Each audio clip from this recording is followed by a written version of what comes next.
গল্পের আসর বা অগ্নিলা চ্যানেলে আপনাদেরকে স্বাগত জানাচ্ছি। আমরা ছিলাম হুমায়ুন আহমেদের লেখা গল্প অপেক্ষাতে। আজ রয়েছে এর পর্ব ৩। ইমন ভ্রু কুঁচকে তাকিয়ে আছে। তার হাতে চিকন করে কাটা এক টুকরো শশা। ছোট চাচা বলেছেন কচ্ছপের বাচ্চারা শশা খায়। ইমনের ধারণা কচ্ছপের বাচ্চারা শশা খায় না। সে অনেকক্ষণ ধরেই শশা হাতে বসে আছে, তার কাছ থেকে তো খাচ্ছে না, বরং শশার টুকরা মুখের কাছে ধরতেই এরা মুখ হাত পা খোলসের ভেতর ঢুকিয়ে ফেলছে। মনে হচ্ছে শশা ওদের জন্য ভয়ঙ্কর কোনো খাবার। মানুষের বাচ্চাদের কাছে দুধ যেমন, ওদের কাছেও শশা তেমন। কচ্ছপের বাচ্চা দুটো ইমনের জন্য এনেছে তার ছোট চাচা। এরা বেশিরভাগ সময় থাকে বাথরুমের লাল প্লাস্টিকের বালতিতে। মাঝে মাঝে ইমনের যখন খেলতে ইচ্ছে করে তখন সে বালতি থেকে তুলে আনে। পানি থেকে তোলার সময় তার একটু ভয় ভয় করে। কামড় দেয় কিনা? এখন পর্যন্ত কামড় দেয়নি। ছোট চাচা বলেছেন কচ্ছপের বাচ্চাদের দাঁত নেই বলে তারা কামড়ায় না। যখন তারা বড় হবে, দাঁত উঠবে, তখন কামড়াবে। তখন তাদের আর বালতিতে রাখা যাবে না, নদীতে ফেলে দিয়ে আসতে হবে। যে নদীতে কচ্ছপ ফেলা হবে সেই নদীর নাম বুড়িগঙ্গা। ঢাকা নগরী বুড়িগঙ্গা তীরে অবস্থিত। ইমনের আজ স্কুল নেই। সে সকাল থেকেই কচ্ছপের বাচ্চা নিয়ে খেলছে। এদের সে নাম দিয়েছে, বড়টার নাম টম, ছোটটা টমি। এরা দুজন একসঙ্গে থাকলেও দুজনের মধ্যে কোনো মিল নেই। শুকনায় ছেড়ে দেওয়া মাত্র দুজন দুদিকে হাঁটতে থাকে। ইমন বইয়ে পড়েছিল কচ্ছপরা আস্তে হাঁটে। এখন সে জানে এটা মিথ্যা কথা। এরা চার পায়ে বেশ দ্রুত হাঁটে, মুহূর্তের মধ্যে ঘরের কোনায় চলে যায়। তাদের যখন খুঁজে পাওয়া মুশকিল হয়, সবচেয়ে বেশি দ্রুত হাঁটে টমি। ইমন ভেবে রেখেছে তার ছোট বোনটা যখন আরেকটু বড় হবে তখন তাকে সে একটা কচ্ছপের বাচ্চা দিয়ে যাবে। ইমনের ছোট বোনের নাম সুপ্রভা। মা বলেছেন সুপ্রভা নামের মানে হচ্ছে সুন্দর সকল। Good morning. কিন্তু ছোট চাচা বলেছেন সুপ্রভা মানে সুন্দর আলো। কারণটা ঠিক সে জানে না। ইমন ঠিক করে রেখেছে কোনো একদিন সে তাদেরকে মিসকে জিজ্ঞেস করবে। সুপ্রভা এখনো খুবই ছোট, বেশিরভাগ সময় সে ঘুমিয়ে থাকে। মাঝে মাঝে তার কাঁদতে ইচ্ছে করে, তখন সে কাঁদার জন্য জাগে, খানিকক্ষণ কেঁদে আবার ঘুমিয়ে পড়ে। ইমন তার সারা জীবনও এমন কাঁদুনি বাচ্চা দেখেনি। সবচেয়ে মজার ব্যাপার হচ্ছে সুপ্রভা কারোর উপর রাগ করে বা ব্যথা পেয়ে কাঁদে না, কোনো রকম কারণ ছাড়া কাঁদে। সুপ্রভার কান্না দেখতে ইমনের খুব ভালো লাগে। সে মাঝে মাঝে সুপ্রভার কান্না দেখতে যায়, কিন্তু বেশিক্ষণ দেখতে পারে না, কারণ তার মা কঠিন গলায় বলেন, এখানে কি করছো? যাও তো, অন্যখানে যাও। আশ্চর্য, এত বিরক্ত করে। আগে ইমন কখনো তার মাকে ভয় পেত না, এখন পায়, কারণ মার মেজাজ সারাক্ষণ খারাপ থাকে। আগে মা তাকে পড়াতে বসতো, এখন বসায় না। সে যদি বই খাতা নিয়ে মার কাছে যায়, মা বলে, অনেক বিরক্ত করেছো, এখন যাও তো। অথচ সে কাউকেই বিরক্ত করে না, এমনকি কচ্ছপগুলোকেও না। কোনো কচ্ছপ যদি দরজার আড়ালে লুকিয়ে থাকে, সে তাকে লুকিয়ে থাকতে দেয়, সঙ্গে সঙ্গে বের করে আনে না। ওরা কচ্ছপ হলেও ওদেরও হয়তো লুকোচুরি খেলতে ইচ্ছে করে। সে কেন ওদের খেলা নষ্ট করবে? হোমওয়ার্ক করার জন্য সে এখন যায় ছোট চাচার কাছে। ছোট চাচা তাকে মোটামুটি আদরই করেন। তিনি তার নাম দিয়েছেন হার্ড নাট। হার্ড মানে হচ্ছে শক্ত, আর নাট হলো বাদাম। হার্ড নাট হলো শক্ত বাদাম। ছোট চাচা তাকে কেন শক্ত বাদাম বলে তা সে জানে না, কখনো জিজ্ঞেস করেনি। কোনো একদিন জিজ্ঞেস করবে। ছোট চাচা পড়াতে পড়াতে প্রায়ই বলে, কিরে হার্ড নাট, মন খারাপ? সে বলে না, কারণ তার মন খারাপ থাকে না, আবার মন ভালোও থাকে না। সুপ্রভার সঙ্গে সে যদি গল্প করতে পারত তাহলে তার মন ভালো থাকতো, বা মার সঙ্গে গল্প করতে পারলেও মন ভালো থাকতো। মা গল্প তো করেই না, সামনে গিয়ে দাঁড়ালেও বলে, যা ভাগ, সামনে থেকে যা, শুধু বিরক্ত, শুধু বিরক্ত। একদিন ঠাস করে একটা চড়ও মারলেন। আচমকা মারলেন বলে সে মেঝেতে পড়ে গেল। ঠোঁট কেটে রক্ত বের হতে লাগলো। তারপরে সে একটুও কাঁদেনি, শুধু ডাক্তার যখন ঠোঁট সেলাই করতে গেলেন তখন কাঁদল। তারপর ডাক্তার বললেন, বাহ, দারুণ ছেলে তো, ছেলের খুব সাহস। ছোট চাচা বললেন, সাহস হবে না, এ হলো হার্ড নাট, এ মোটেও সহজ জিনিস না। রিকশায় ফেরার পথে ছোট চাচা তাকে আইসক্রিমের দোকানে নিয়ে গেলেন। কাপ আইসক্রিম কিনে দিয়ে বললেন, শোন হার্ডনাট, তোর মার মেজাজ তো এখন খুব খারাপ থাকে, এখন তাকে বিরক্ত করবি না। ইমন অবাক হয়ে বলল, আমি তো তাকে বিরক্ত করি না। জানি তুই বিরক্ত করিস না, তারপরেও যখন বিরক্ত হয় তখন আমাদের উচিত একটু দূরে দূরে থাকা। মার মেজাজ কখন ঠিক হবে চাচা? তোর বাবা ফিরে এলেই মেজাজ ঠিক হবে। বাবা কখন ফিরবে? এখনো ঠিক বলা যাচ্ছে না, তবে ফিরবে তো বটেই। কতদিন আর বাইরে থাকবে? বাবা এখন কোথায়? আমরা এখনো ঠিক জানি না, মনে হয় ইন্ডিয়ায়। ইন্ডিয়াতে? হুম, ইন্ডিয়ার মধ্যপ্রদেশে। সেখানে খুব জঙ্গল তো। আমার মনে হয় বনে জঙ্গলে ঘুরছে। বাসার কথা একসময় মনে পড়বে, তখন হুট করে চলে আসবে। ইমনের ধারণা ছোট চাচা ঠিক কথা বলছে না। বাবা ইন্ডিয়ার মধ্যপ্রদেশে থাকলে ছোট চাচা গিয়ে বাবাকে নিয়ে আসতেন। বাবা অন্য কোথাও আছেন, খুব কাছে কোথাও। ইমন যখন রিক্সা করে স্কুলে যায় তখন তিনি হয়তো আড়াল থেকে দেখেন। তাদের স্কুলে যখন টিফিনের ছুটি হয় তারা মাঠে খেলতে থাকে, তখনও দেখে দেখে যান। একদিন তিনি চলে আসবেন এ ব্যাপারে ইমন নিশ্চিত। এত দেরি কেন হচ্ছে সে বুঝতে পারছে না। বেশি দেরি হলে কচ্ছপ বুলি দেখতে পারবে না, কচ্ছপ বুলি বড় হয়ে যাবে। তাদের ফেলে দিয়ে আসতে হবে বুড়িগঙ্গায়। ওরা নদীর পানির সঙ্গে ভাসতে ভাসতে চলে যাবে সমুদ্রে, বঙ্গোপসাগরে। সেখান থেকে ভারতের মহাসাগরে, ভারত মহাসাগর থেকে প্রশান্ত মহাসাগরে। ছোট চাচা তাই বলেছেন। বাবা সম্পর্কে লোকজন প্রায়ই তাকে জিজ্ঞেস করে। তাদের প্রশ্নের জবাব দিতে তার ভালো লাগে না। ভালো না লাগলেও সে সহজভাবেই জবাব দেয়। তাদের ক্লাসের মিস ফারজানা, দেখতে খুব সুন্দর। একদিন টিফিন টাইমে তাকে ডেকে নিয়ে জিজ্ঞেস করলেন, ইমন, তোমার বাবা নাকি তোমাদের ছেড়ে চলে গেছেন? ইমন বলল, উনি বেড়াতে গেছেন। বেড়াতে গেছেন? কোথায় বেড়াতে গেছেন? ইন্ডিয়াতে, মধ্যপ্রদেশে। মিস ফিক করে হেসে বললেন, মধ্যপ্রদেশে? এত জায়গা থাকতে মধ্যপ্রদেশে কেন? মধ্যপ্রদেশে অনেক বড় বড় জঙ্গল, বাবা জঙ্গল দেখতে গেছেন। ও আচ্ছা, খুব ভালো কথা। উনি কি তোমার মার সঙ্গে রাগ করে চলে গেছেন? জি না, বাবা কারোর সঙ্গে রাগ করে না। তোমার মা, তিনি রাগ করেন? জি করেন। কার সঙ্গে রাগ করেন? বুয়ার সঙ্গে করেন, ছোট চাচার সঙ্গে করেন। মা রোগা তো, এই জন্য মার অনেক রাগ। রোগা মানুষদের খুব রাগ থাকে। রোগা মানুষদের খুব রাগ থাকে, এটা কে বলল? ছোট চাচা বলেছেন। উনিও রোগা, এই জন্য ওনারও খুব রাগ। আচ্ছা ঠিক আছে, তুমি যাও। ইমন মার রাগের জন্য খুব ভয় ভয় থাকে। টিভিতে কার্টুন দেখার সময়ও সাউন্ড খুব কমিয়ে দেয়। মা খুব যখন হইচই করতে থাকেন তখন সে টিভির সাউন্ড পুরোপুরি অফ করে দেয়। সাউন্ড ছাড়া কার্টুন দেখতে তার খুব খারাপ লাগে না। সাউন্ডগুলি ভেবে নেয় কোন দৃশ্যে কিরকম সাউন্ড হবে, এখন সে মোটামুটি জানে। মা যখন অন্যদের উপর রাগ করে তখন ইমনের তেমন খারাপ লাগে না, কিন্তু যখন সুপ্রভার উপর রাগ করেন তখন খুব খারাপ লাগে, কাঁদতে ইচ্ছে করে। সুপ্রভার উপর মা প্রায় রাগ করেন। সুপ্রভা কেঁদে গলা ফাটিয়ে ফেলছে, মা ফিরে তাকাচ্ছেন না। বুয়া এসে যদি বলে, আপু কাঁদতেছে, তখন মা তীব্র গলায় বলেন, কাঁদছে, কাঁদুক, তুমি তোমার কাজ করো, কাজ ফেলে চলে এসেছো কেন? ছোট চাচা একসময় উঠে এসে বললেন, ভাবি, বাচ্চাটার কি হয়েছে? মা তখন বিরক্ত গলায় বলেন, জানি না কি হয়েছে, ওর মনের খবর আমি জানবো কিভাবে? কাঁদতে কাঁদতে তো গলা ভেঙে ফেলছে। গলা ভেঙে মরুক।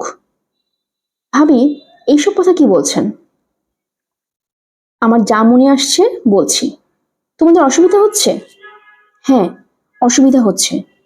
বাচ্চাটা পেটের খিদে কাঁদছে, আপনি ফিরে তাকাচ্ছেন না, এটা কেমন কথা? তুমি এমন চোখ মুখ শক্ত করে কথা বলছি কেন? তোমার ভাই তো কখনো মুখ শক্ত করে এমন ভাবে কথা বলেনি। চোখ মুখ শক্ত করে কথা বলার জন্য আমি সরি। ভাবি শুনুন, ফর গড সেক, স্বাভাবিকভাবে বাঁচার চেষ্টা করুন। ভাইজানের জন্য কষ্ট শুধু আপনি একা পাচ্ছেন, আর কেউ পাচ্ছে না, এটা আপনি কি করে ভাবছেন? কষ্ট পাচ্ছেন ভালো কথা, কিন্তু একটা দুধের শিশুকে কষ্ট দেবেন কেন? তার অপরাধটা কোথায়? খবরদার, তুমি আমার সঙ্গে চোখ লাল করে কথা বলবে না। ভাবি, আমি চোখ লাল করে কথা বলছি না, আমি আপনার কাছে হাত জোর করছি, ওকে দুধ খেতে দিন। নাটক করবে না, নাটক আমার ভালো লাগে না। একে তোমরা নিয়ে কোথাও পালক দিয়ে দাও। আচ্ছা ভাবি, ঠিক আছে, তাই করব। আপাতত আপনি একে সামলান। এই পর্যায়ে মা সুপ্রভাকে কোলে নেন। সঙ্গে সঙ্গে তার কান্না থেমে যায়। তখন কান্না পেয়ে যায় ইমনের। সে ছোট চাচার ঘরে ঢুকে কাঁদতে শুরু করে। ছোট চাচা গম্ভীর গলায় বলেন, ইমন, তোকে কেউ মেরেছে? ইমন ফুপাতে ফুপাতে বলে, না, মারিনি। তোকে কেউ বকা দিয়েছে? না। জানি না, পুরুষ মানুষই কাঁদতে পারে? না। ফোঁসফোঁস করতে পারে? না। হেঁচকি তুলতে পারে? না। তুই তো একই সঙ্গে কাঁদছিস, ফোঁসফোঁস করছিস এবং হেঁচকি তুলছিস। তিনটা নিষিদ্ধ জিনিস করছিস। চোখ মুছে কচ্ছপ নিয়ে আয়, একটা মজা দেখাবো। কি মজা? আগে নিয়ে আয়, তারপর দেখবি। ইমন কচ্ছপ নিয়ে এলো। ফিরোজ কচ্ছপ দুটো উল্টো করে মেঝেতে রেখে দিল। ওরা খোলসের ভেতর থেকে মাথা এবং পা বের করে সোজা হওয়ার চেষ্টা করছে, পারছে না। ফিরোজ হৃষ্টচিত্তে বলল, এই হচ্ছে মজা। কি মজা? যত চেষ্টাই করুক, এরা এখন আর সোজা হতে পারবে না, ছটফট করবে, কিন্তু পারবে না। বাইরের কোনো সাহায্য লাগবে, তুই বা আমি যদি সোজা করে দিই, তাহলে সোজা হতে পারবে। মজাটা এখানেই। মানুষেরও মাঝে মাঝে কচ্ছপের মতো অবস্থা হয়। মানুষ উল্টে যায়, ঠিক হবার জন্যে ছটফট করতে থাকে, ঠিক হতে পারে না। বাইরের সাহায্য ছাড়া ঠিক হওয়া তখন সম্ভব না। তোর মার এখন এই অবস্থা চলছে। সে উল্টে গেছে, ঠিক হবার জন্য ছটফট করছে, কিন্তু পারছে না। কাজেই তোর মার ওপর রাগ করেও কোনো লাভ নেই। মার ওপর তো রাগ নেই তো? না, নেই। Very good. আরেকটা কথা, যদি কোনো কারণে খুব মন খারাপ হয়, তখন কচ্ছপ উল্টে দিয়ে ওদের দিকে তাকিয়ে থাকবি। তখন দেখবি মন ভালো হয়ে যাচ্ছে। কেন? কেন কেন করবি না? চড় খাবি? আচ্ছা, করব না। আজ ইমনের মন সামান্য খারাপ। বেশি না, সামান্য। এই সামান্য মন খারাপ নিয়ে কচ্ছপ উল্টানো যায় না বলে সে উল্টাচ্ছে না। শশার টুকরা কেটে খেতে দিচ্ছে, এরা খাচ্ছে না।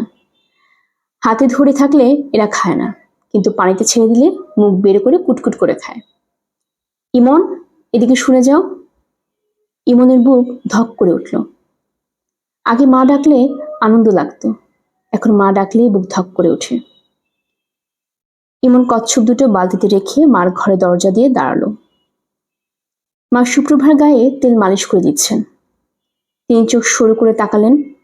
ইমনের বুক শিরশির করতে লাগলো। দরজা ধরে দাঁড়িয়ে আছো কেন? কাছে আসো। ইমন ঘরে ঢুকলো। হাত ভেজা কেন? আবার কচ্ছপ নিয়ে ঘাটাঘাটি করছিলে? হাত ধুয়ে এসেছো? হ্যাঁ। সাবান দিয়ে হাত ধুয়েছ? ইমন সাবান দিয়ে হাত ধুয়নি, তারপরেও ভয়ে ভয়ে হ্যাঁ সুযোগ মাথা নাড়ল। সে জানে এই মিথ্যা মাথা নাড়ার জন্য তার বা কাঁধে ফেরেস্তা 5টা বদি লিখেছে।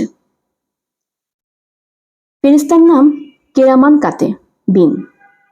তার কাজ মানুষের খারাপ কাজগুলি লেখা এবং কোন খারাপ কাজের জন্য কয়টা বদি হয়েছে তার হিসাব রাখা।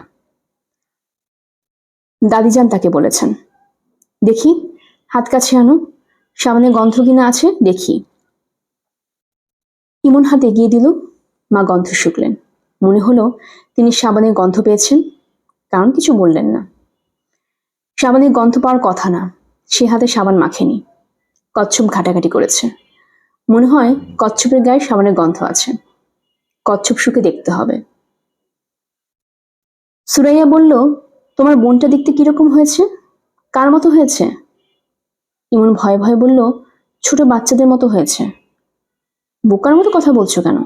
ছোট বাচ্চা তো ছোট বাচ্চার মতোই হবে, বুড়োদের মতো হবে নাকি? দেখতে কার মতো হয়েছে? তোমার মতো, না আমার মতো, নাকি তোমার বাবার মতো? জানি না মা। জানবে না কেন? দেখতে হয়েছে অবিকল তোমার বাবার মতো। তোমার বাবার নাক অনেকটা চাপা। এই দেখো, এর নাকি চাপা, চাপা না? ইমন বুঝতে পারছে না, নাক চাপা কি চাপা না। তার কাছে তো নাকটা সুন্দরই লাগছে, তারপরেও বলল, হুম। সুরাইয়া ছোট নিঃশ্বাস ফেলে বলল, এখন তোমাকে আমি কি বলবো মন দিয়ে শুনবে। আমরা এই বাড়িতে থাকবো না। ইমন ভয়ে ভয়ে বলল, কোথায় যাব? তোমার বড় মামার বাড়িতে গিয়ে থাকবো। তোমার বড় মামা তার একটা বাড়ির ঘর আমাকে দিয়েছেন। একটা ঘরই তো আমাদের জন্য যথেষ্ট। কি যথেষ্ট না? হুম। এরকম মুখ শুকনা করে বই বলছো কেন? বড় মামার বাড়িতে থাকতে তোমার অসুবিধাটা কি? আর যদি অসুবিধাও থাকে, কিছুও করার নেই। তোমার বাবার কোনো খোঁজ নেই, কাজে তোমাদের কপাল ভেঙেছে। আমাদের জীবন কিভাবে কাটবে জানো? আজ এই বাড়ি, কাল ওই বাড়ি। ইমন ভয়ে ভয়ে বলল, এই বাড়িতে কেন থাকবো না মা? এই বাড়িতে থাকবো না কারণ তোমার ছোট চাচার কোনো চাকরি বাকরি নেই। এতদিন সংসার চলেছে গ্রামের বাড়ির ধানের জমি বিক্রি করে। এইভাবে আর কতদিন চলবে? তাছাড়া তোমার ছোট চাচা আমার সঙ্গে খারাপ ব্যবহার করে, চোখ লাল করে আমার দিকে তাকায়। তার এত সাহস কেন হবে? যেখানে তোমার বাবা কোনোদিন আমার দিকে চোখ লাল করে তাকায়নি, সেখানে সে কেন তাকাবে? বড় মামার বাসায় কবে যাব মা? 1 সপ্তাহের মধ্যেই যাব। তোমার বই খাতা তুমি নিজে সব গুছিয়ে নিবে। ওইখানে গেলে তোমার ভালোই লাগবে, খেলার সঙ্গীর সাথে পাবে। তোমার বড় মামার 2 ছেলে আছে, টোকন আর শোভন। ওদের সঙ্গে খেলবে। এখানে একা একা থাকো, তোমার বড় মামা তোমাকে পছন্দও করেন, করেন না?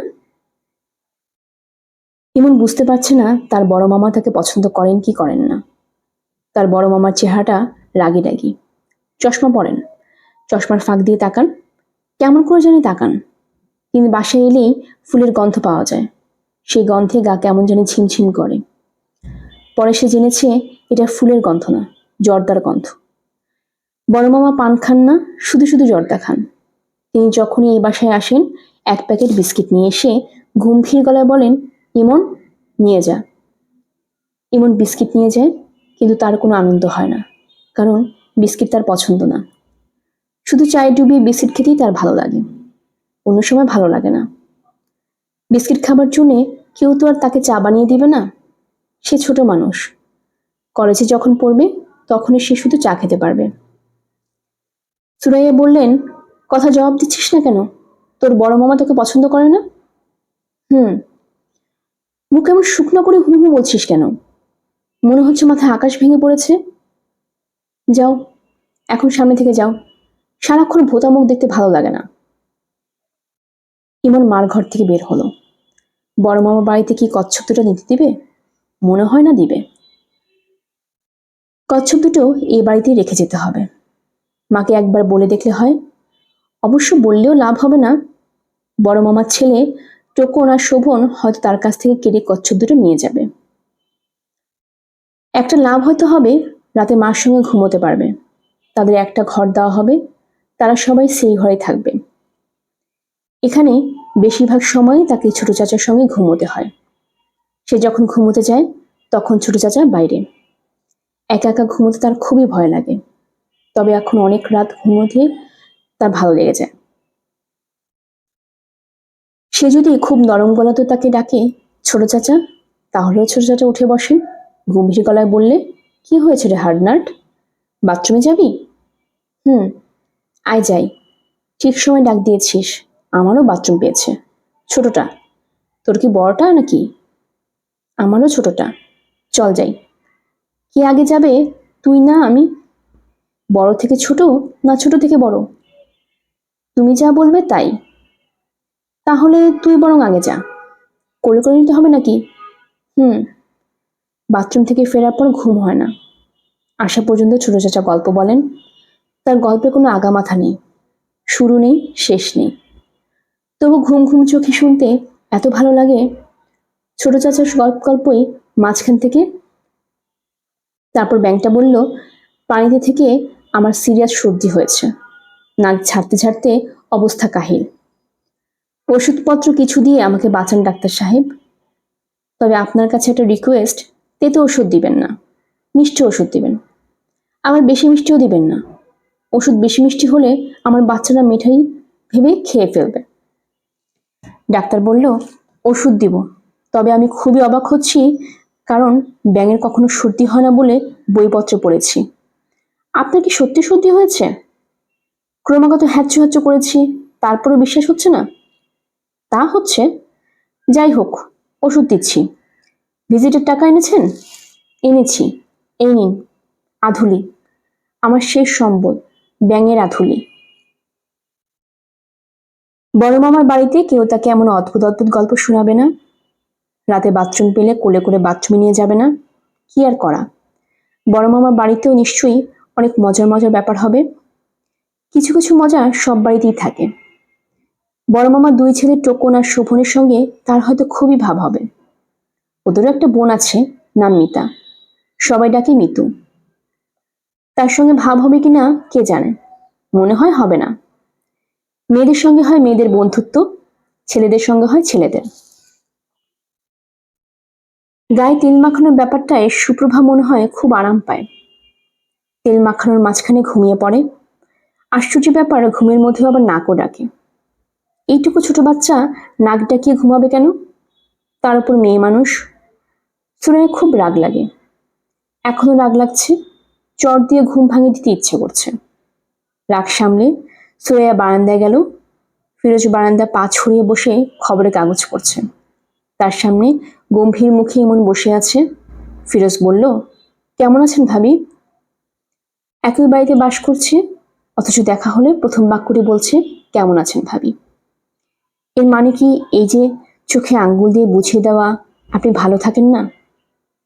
সুরাইয়া বলল, ফিরোজ, তোমার সঙ্গে আমার কিছু জরুরি কথা আছে। ফিরোজ খবরের কাজ ভাঁজ করে পাশে রাখতে রাখতে বলল, বলুন। ইমন উঠে চলে যাচ্ছে। সে জানে বড়রা যখন জরুরি কথা বলে সেখানে ছোটদের থাকার নিয়ম নেই। বড়রা তাদের জরুরি কথার আশেপাশে ছোটদের চায় না, অথচ ছোটদের সমস্ত জরুরি কথায় বড়দের থাকতে হয়। সুরাইয়া বেতের মোড়া এনে ফিরোজের সামনে বসল। ফিরোজ শঙ্কিত বোধ করছে। ভাবির বসা ভঙ্গি কঠিন। ভাবি কি বড় ধরনের ঝগড়ার প্রস্তুতি নিয়ে এসেছে? কি নিয়ে ঝগড়া করবে? ভাবি, চা খাবেন? চা দিতে বলি। চা খেতে খেতে কথা বলুন। তোমার সঙ্গে আমার এমন কোনো কথা নেই যে চা খেয়ে খেয়ে বলতে হবে। ফিরোজ, শোনো, আমি এখানে থাকবো না। আমার বড় ভাইয়ের সঙ্গে কথা বলেছি, আমি তার কাছে গিয়ে থাকবো। ফিরোজ বলল, আমি জানি, ইমন আমাকে বলেছে। তুমি একটা ঠেলা গাড়ি এনে দাও, আমি কিছু জিনিসপত্র নিয়ে যাব। স্টিলের ট্রাঙ্ক, ইমনের পড়ার টেবিল চেয়ার, আমার বড় কালো ট্রাঙ্কটা। কবে যাবেন ভাবি? কবে মানে? আজই যাব। যত তাড়াতাড়ি যাওয়া যায় ততই ভালো, সবার জন্যই ভালো। তোমার জন্যও ভালো, আমার জন্যও ভালো। আমার জন্য ভালো কেন? তোমার চাকরি বাকরি কিছু নেই, এত বড় সংসার পুষতে হচ্ছে, বাড়ি ভাড়া দিতে হচ্ছে, গ্রামের বাড়ির সম্পত্তি বিক্রি করতে হচ্ছে। তুমি অকারণে এত কিছু করবে কেন? তুমি কে? ভাবি, আমি ইমনের চাচা। বাপ যখন থাকে না তখন চাচা ফাচা অনেক দূরের ব্যাপার। আপনার সঙ্গে আমি কোনো তর্কে যেতে চাচ্ছি না, তবে আমার মনে হয় এখানে থাকাটাই আপনাদের জন্য ভালো হবে। কেন ভালো হবে? পরিবেশে অভ্যস্ত হওয়ার ব্যাপার আছে। আপনি এই পরিবেশে থেকে অভ্যস্ত, ইমন অভ্যস্ত। তুমি জমি বিক্রি করে করে আমাদের খাওয়াবে? হ্যাঁ ভাবি। সেটা কতদিন? তোমাদের কি জমিদারি আছে? জমিদারি নেই, জমি জমা খুব সামান্যই আছে ভাবি। আমি ব্যবসা শুরু করেছি, বোতল সাপ্তাহের কাজ পেয়েছি। সামান্য হলেও কিছু টাকা পয়সা তো পাচ্ছি। ব্যবসার নিয়মকানুন বুঝতে শুরু করেছি। আমার ধারণা আমি ভালোই করব। ভালো করলে ভালো, ভালো করতে থাকো। কোটিপতি হয়ে যাও, গাড়ি হোক বাড়ি হোক, তোমরা সুখে থাকো। তোমাকে যা বলেছি করা, আমাকে একটা ঠেলা গাড়ি এনে দাও। ভাবি, শুনুন, মার শরীর খুব খারাপ, মা চিকিৎসার জন্য ঢাকায় আসছেন। মা আসুক, তারপরে যান। ওনার সঙ্গে আমার যাওয়ার সম্পর্ক কি? আমি আজই যাব। আচ্ছা ঠিক আছে। তুমি আরেকটা কাজ করবে, সুপ্রভাকে আমি পালতে পারছি না, তোমাকে পালক দেওয়ার ব্যবস্থা করবে। কি বলছেন বুঝতে পারছি না ভাবি। বাংলাদেশে অনেক ফ্যামিলি আছে যাদের ছেলে পুলে নেই, এমন কোনো একটা ফ্যামিলিতে ওকে দিয়ে দাও। সেও সুখে থাকবে, আমিও সুখে থাকবো। এইসব যন্ত্রণা আমার অসহ্য লাগছে। ও আচ্ছা, মেয়েটা হচ্ছে অপয়া। ও পেটে আসার পর থেকেই যত সমস্যা, আমার আর ভালো লাগে না। ভাবি, আপনি আজই যাবেন? হুম। ইমনের স্কুল তো অনেক দূর হয়ে যাবে, স্কুল থেকে ওকে আনা নেওয়া কে করবে? জানি না। স্কুল বদলে দিব কিংবা ঘরে বসে থাকবে? বাপ নেই, ছেলের আবার কিসের স্কুল? তার কি পড়াশোনা হবে? হবে না। বড় হয়ে ইট ভাঙাবে কিংবা রিক্সা চালাবে। সুপ্রভার ঘুম ভেঙেছে, কাঁদতে শুরু করেছে। সুরাইয়া উঠে চলে গেল। ফিরোজ বসে রইল। পত্রিকা পড়া হয়নি, এখন আর পড়তে ইচ্ছে করছে না। ভাবি যখন চলে যাবে বলে ঠিক করেছে তখন যাবেই। তাকে বোঝানোর কেউ নেই, সে কারো কথা শুনবে না। ইমন ছোট ছোট পা ফেলে আসছে। ছোট চাচার দিকে একবার তাকিয়ে চোখ নামিয়ে নিল। ফিরোজ হাত ইশারায় কাছে ডাকলো। ইমন আসছে কিন্তু অন্যদিকে তাকিয়ে এগোচ্ছে, একবারও তার চাচার দিকে তাকাচ্ছে না। ছেলেটা অদ্ভুত হয়েছে, অদ্ভুত কিন্তু অসাধারণ। খবর কি রে বেটা হার্ডনাট? ভালো। বড় মামার বাড়িতে চলে যাচ্ছিস তাহলে? গুড। যাওয়ার সময় কাঁদবি না তো? Very good. বোকা ছেলেরাই কাঁদে, বুদ্ধিমানরা কাঁদে না। তুই বোকা না বুদ্ধিমান? জানি না। আয় পরীক্ষা করে দেখি বোকা না বুদ্ধিমান। কোলে এসে বস, আমি তোর ছেলে বিলি কেটে কেটে আদর করব। তখন যদি কেঁদে ফেলিস তখন বুঝবো তুই বোকা, আর না কেঁদে পারলে বুদ্ধিমান। ইমন গুটিসুটি মেরে তার চাচার কাছে বসে আছে। তার শরীর কেঁপে কেঁপে উঠছে। সে প্রাণপণ চেষ্টা করছে চোখের পানি আটকানো, কোনো লাভ হচ্ছে না। চোখ ভর্তি করে পানি আসছে, সে সঙ্গে সঙ্গে চোখ মুছে ফেলছে। ছোট চাচার কাছে সে বোকা প্রমাণিত হচ্ছে। এই দুঃখবোধেও সে আক্রান্ত হবে তা সে জানে না। ছোট চাচা তার মতোই বোকা। ছোট চাচার চোখও ভিজে উঠছে, পানি জমতে শুরু করেছে। হার্ডনাট, যেখানেই থাকিস যেভাবেই থাকিস ভালো থাকবি। আচ্ছা। কোনো কিছু নিয়ে মন খারাপ করবি না। আচ্ছা। গল্প শুনবি? এক দেশে ছিল এক ব্যাঙ। কথা নেই বার্তা নেই, হঠাৎ বেচারার সর্দি লেগে গেল। সর্দি এবং কফ, সারাদিন নাক ঝাড়ে আর খ্যাক খ্যাক করে কাশি। ব্যাঙের স্ত্রী বলল, ওগো ডাক্তারের কাছে যাও, তোমার কাশির শব্দে বাচ্চারা ঘুমোতে পারছে না। ব্যাঙ বলল, ডাক্তারের কাছে যে যাব, ভিজিট টাকা লাগবে না? তার স্ত্রী বলল, আধুলিটা নিয়ে যাও। ব্যাঙ বলল, আধুলিটাই আমাদের শেষ সম্বল, সেটা নিয়ে যাব? হ্যাঁ যাও। সইটা তো আগে দেখবে, টাকা গেলে টাকা পাওয়া যায়, সরি গেলে কি আর পাওয়া যায়? ব্যাঙ বলল, বউ কথাটা তো ভালোই বলেছ। আচ্ছা যাই, ডাক্তারকে বরং দেখিয়ে আসি। ব্যাঙের স্ত্রী বলল, ব্লাড প্রেশারটা একটু চেক করিও। আমার ধারণা তোমার প্রেশারও বেড়েছে। কাল রাতের বৃষ্টির সময় তুমি যখন ডাকছিলে তখন তোমার গলা কেমন যেন অন্যরকম শোনাচ্ছিল। ছোট চাচা দম নেবার জন্যই থামতে মনে বলল, বাবা কি আর ফিরে আসবে না চাচা? বুঝতে পারছি না। ধরে নে ফিরে আসবে না, তাহলে কষ্ট কম পাবি। ফিরে আসবে ভেবে অপেক্ষা করছিস, মানুষটা ফিরে আসছে না, কষ্ট বেশি না? তোর মা সারাক্ষণ ভাবছে এই বুঝি মানুষটা ফিরল। রাতে ঘুমায় না, জেগে থাকে। গোটি সামান্য শব্দ হলে ছুটে আসে। এই অবস্থাটা তো ভয়ঙ্কর। সুপ্রভা কাঁদছে। সুরাইয়া মেয়ের কান্না থামানোর কোনো চেষ্টা করছে না। কাঁদুক, কাঁদতে কাঁদতে ক্লান্ত হয়ে একসময় নিজেই থেমে যাবে। সে যখন কাঁদে তখন তো কেউ তার কান্না থামাতে আসে না। সে কেন যাবে? তার কি এত দায় পড়েছে? আপনারা শুনছিলেন হুমায়ুন আহমেদের লেখা গল্প অপেক্ষা। আমরা প্রায় গল্প পড়ে থাকি। আমাদের গল্প আপনার কাছে ভালো লেগে থাকলে সাবস্ক্রাইব করে পাশে থাকবেন, বন্ধুদের সাথে শেয়ারও করবেন। ধন্যবাদ, ভালো থাকবেন।